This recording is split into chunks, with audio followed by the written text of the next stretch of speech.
เข้าใจว่าช่วงตอบถัดไปนี้จะเป็นช่วงถามตอบนะคะก็จะเป็นช่วงสำคัญเหมือนกันทำให้เราสร้างความสัมพันธ์แล้วก็สร้างความเป็นกัลยาณมิตรถ้าใครมีคำถามรบกวนยกมือนะคะจะได้ส่งไมค์ไปให้ได้ตัวเองทำงานเว็บไซต์ด้านสิ่งแวดล้อมนะคะชื่อแม่ของคอมมอนแล้วก็สนใจเรื่องการเคลื่อนไหวของภาคประชาชนในพม่าด้วยทีนี้อยากจะถามคำถามก็คือว่าในช่วงแรกเริ่มของงานเมื่อ30กว่าปีก่อนในสมัยที่การเมืองในพม่ายังไม่ได้เปิดมากเนี่ยนะคะอยากจะทราบว่าในการทำงานของทางทีมงานคุณเจนเนี่ยสร้างความ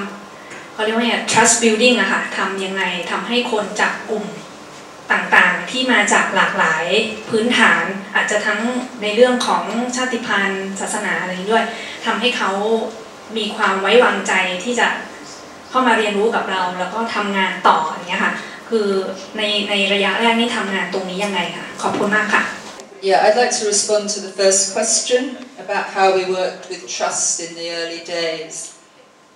Actually, it was always Reverend Saboy's intention to do interreligious, interethnic, but he said we had to just start with Kachin. So we had 20 Kachin, and we hoped in the second year we had all Baptist, but they from different but from different geographical areas. But he said it was just too difficult to try and build trust interethnically to start with.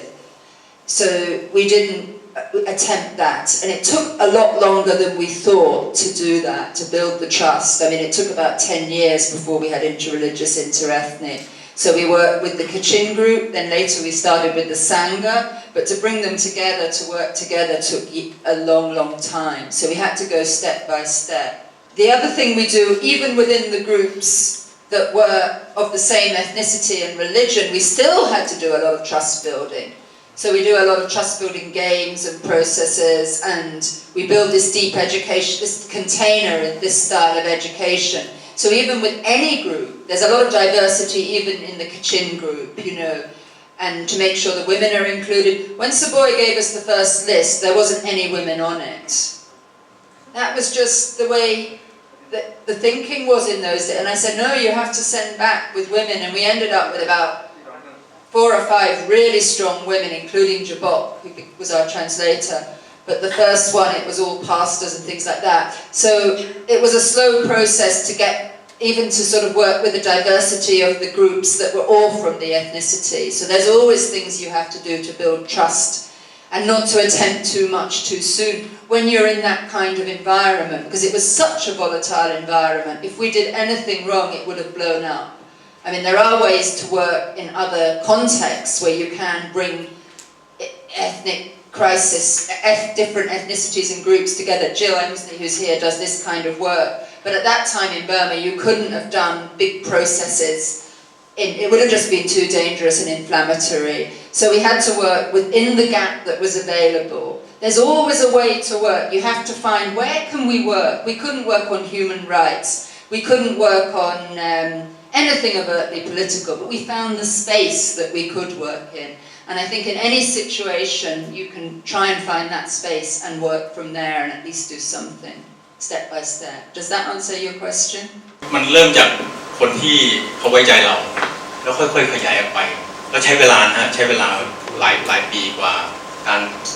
สื่อสารกันรู้จักกันก็ไว้ใจกันข้ามศาสนาข้ามชนเผ่าเนี่ยจะสำเร็จนะฮะแล้วก็เราโชคดีอย่างหนึ่งที่เราช่วงนั้นเนี่ยเรามีเวลาสอนเนี่ยชุดละ3 เดือนมันเราอยู่ด้วยกัน3 เดือนแล้วจัดกระบวนการเพื่ออันนี้โดยเฉพาะเพื่อสร้างความไว้วางใจโดยเฉพาะเนี่ยมันทำให้คนเขาเริ่มไว้ใจกันจากภายในชุดเรียนของเราแล้วค่อยๆขยายไปแล้วพอมาเรียนในเมืองไทยเนี่ยแล้วก็ในประเทศเพื่อนบ้านเราชุดหนึ่งแล้วเนี่ยพอกลับไปในพม่าเนี่ยการตามต่อเนี่ยการเรียนต่อเนื่องเนี่ยก็มาจากหลายชุดมาเรียนร่วมกันก็มีการข้ามไปข้ามมามากขึ้นแล้วองค์กรในพม่าเองก็เข้ามาร่วมด้วยอะไรเงี้ยมันก็ทำให้ผ่านชุดอย่างนี้แล้วก็เริ่มทำงานด้วยกันนะฮะมันก็เกิดความไว้วางใจแล้วที่สำคัญก็คือว่าเราเองเนี่ยไม่แสดงเราเองนี่ลดบทบาทน้อยมากนะฮะพยายามไม่แสดงไม่อวดอ้างว่าเราทำอะไรแล้วก็มันมีช่องทางนะในทุกสังคมแม้มันจะเผด็จการแค่ไหนมันมีช่องทางแล้วก็เริ่มจากทางเล็กๆพวกนั้นเนี่ยจะขยายยังไงอันนี้ผมก็ในแง่หนึ่งพวกเราก็ได้บทเรียนจากอาจารย์สุรัตน์ หลังจากรับกลับจากอังกฤษเนี่ยก็เป็นเด็กการทหารคุมบ้านคุมเมืองอยู่เนี่ยแล้วก็ค่อยๆขยายออกไปค่อยๆขยายไปค่อยๆขยายออกไปเพราะฉะนั้นแม้ตอนนี้ทหารจะคุมอีกมันก็มีช่องทางนะครับที่เราจะนำประชาธิปไตยกลับมาบ้านเมืองเราสอบถามความคิดเห็นท่านวิทยากรนะครับว่าการศึกษากระแสหลักเนี่ยมันมีคุณมีโทษยังไงแล้วการศึกษาที่มิชชันนารีเนี่ยให้กับชาวเผ่าพม่าเนี่ยมันดีหรือไม่นะครับในความเห็นแล้วการศึกษาทางเลือกนี่จะเข้าไป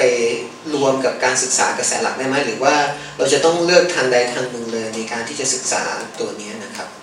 ตอนนี้เนี่ยนะครับมันจะมาประยุกต์ใช้กับการศึกษาในระบบอย่างไรเพราะเห็นว่าหลายคนในระบบก็พยายามที่จะเอามาประยุกต์ใช้เหมือนกันการที่จะเอาการศึกษาแบบนี้เข้าไปใช้ในระบบเนี่ยมันขึ้นอยู่กับว่าเราทำได้ระดับไหนผมทำงานกับเทศบาลขอนแก่นเนี่ยเพื่อเปลี่ยนแปลงโรงเรียน11โรงเรียนเนี่ยหลายปีนะฮะแล้วเขาก็ทุ่มทุนมากทุ่มแรงมากแต่ว่ามันอยู่ในโครงสร้างเดิมเนี่ยเราลงทุน100เนี่ยได้สัก20นะได้สัก20ครูฝึก100คนเนี่ยครูฝึก20คนเนี่ยได้สัก2คนที่3คนอะไรเงี้ยที่กลับเข้าไปใช้ในห้องเรียนแล้วถ้าผอ.เห็นด้วยผู้อื่นก็ไม่เห็นด้วยคือระบบทั้งหมดเนี่ยมันยังเก่ามากนี่มันน่าสนใจที่อาจารย์อ้ออนุชาติเนี่ยเขาไปทำที่ธรรมศาสตร์เปิดคณะใหม่เนี่ยจะทำได้แค่ไหนจะฝืนระบบได้แค่ไหนเนี่ยผมไม่แน่ใจอันนี้เป็นการทดลองทำนะฮะเป็นการทดลองทำผมว่าท้าทายดีแล้วก็ปัจจัยสำคัญเนี่ยอยู่ที่ครูผมยังยอมปัจจัยสำคัญอยู่ที่ครูปฏิรูปการศึกษาทั้งหลายเนี่ยนะปฏิรูปไปปฏิรูปเลยถ้าครูไม่เปลี่ยนไม่มีทางเปลี่ยนครูนี่เป็นหัวใจถ้าครูเปลี่ยนเนี่ยแล้วถ้าจะเปลี่ยนระดับใหญ่โครงสร้างต้องเปลี่ยนด้วยโครงสร้างการศึกษาในปัจจุบันคุณค่าของมันระบบคุณค่าที่คุมอยู่เนี่ยไม่มีทางทำอะไรได้เป็นตัวฝืนกระแสอยู่ข้างในได้ระดับหนึ่งอย่างที่ขอนแก่นเนี่ยก็มีครู 3-4 คนนะฮะที่เอาจริงเอาจังแล้วก็ฝืนกระแสได้ระดับหนึ่งเรื่องสั้นๆเราให้ฟังเวลาเขาสอบโอเน็ตเอเน็ตเนี่ยแต่โรงเรียนก็แข่งกันเพื่ออยากจะให้นักเรียนได้คะแนนเยอะๆก็บอกข้อสอบไอ้นักเรียนที่มันผ่านกระบวนการเรียนของเราเนี่ยมันก็มองหน้าครูให้มาบอกทำไมนี่เห็นโครงสร้างมันแย่มากโครงสร้างการให้เงินเดือนครูโครงสร้างทั้งหมดเนี่ยมันล้มเหลวหมดนี่ผมไม่แน่ใจว่าบ้านเมืองของเราเนี่ยทุกระบบมันจะเป็นอย่างนี้หรือเปล่าถ้าเป็นอย่างนี้แปลว่ามันจะเปลี่ยนใหญ่ถ้าเป็นอย่างนี้แปลว่ามันจะเปลี่ยนใหญ่ครับบ้านเมืองมันจะเปลี่ยนใหญ่ครับสังคมมันจะไม่เปลี่ยนใหญ่ได้ต่อเมื่อมันปฏิรูปได้ถ้ามันปฏิรูปไม่ได้มันพังครับ I'd just like to share a bit about a project I work on in Zambia, which is about greening schools in Zambia. This is with Global Eco Village Network. And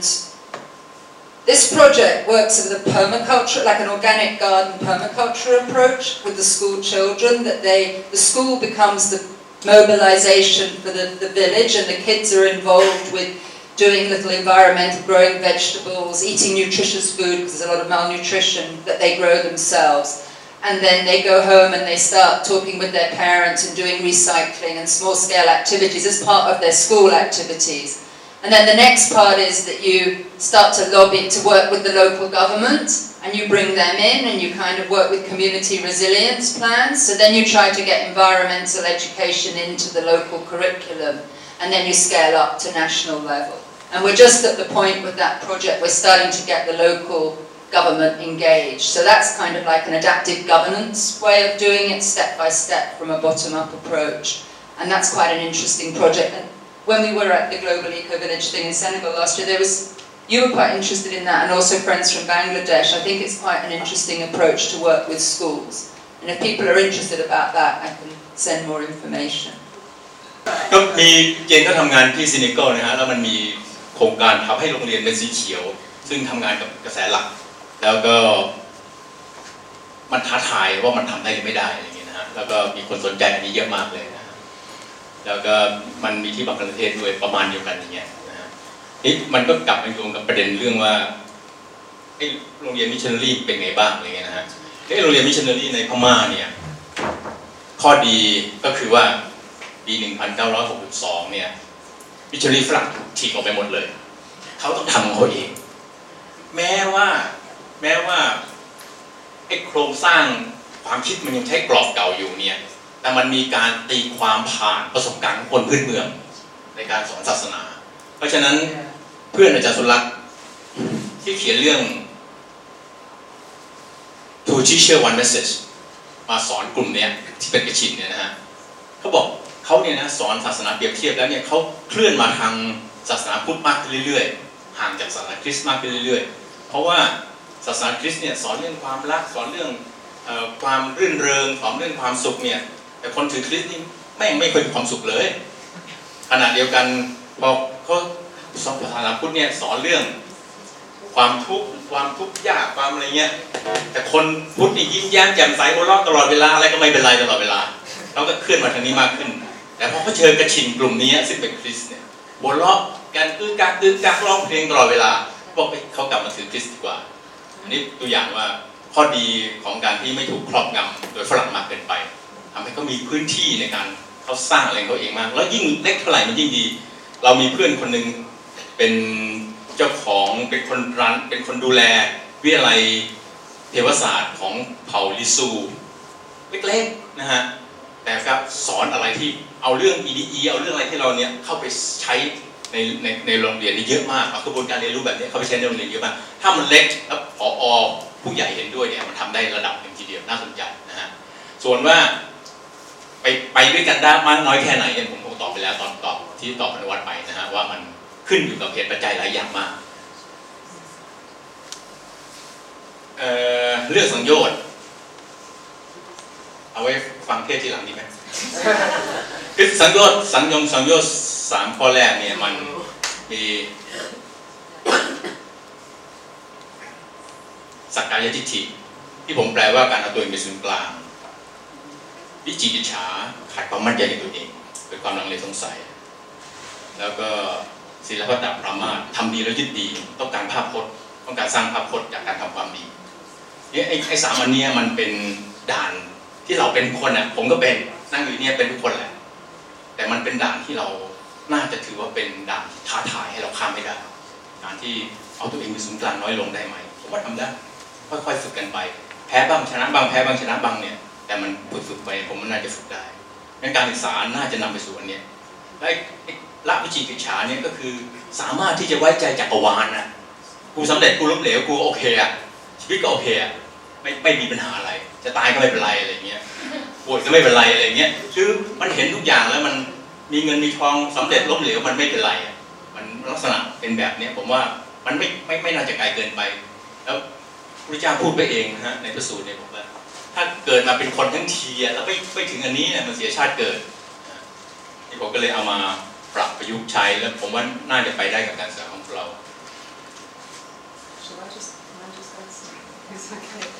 I don't know what is said quite, one's given a bit of translation, but on the point about missionary education, one thing,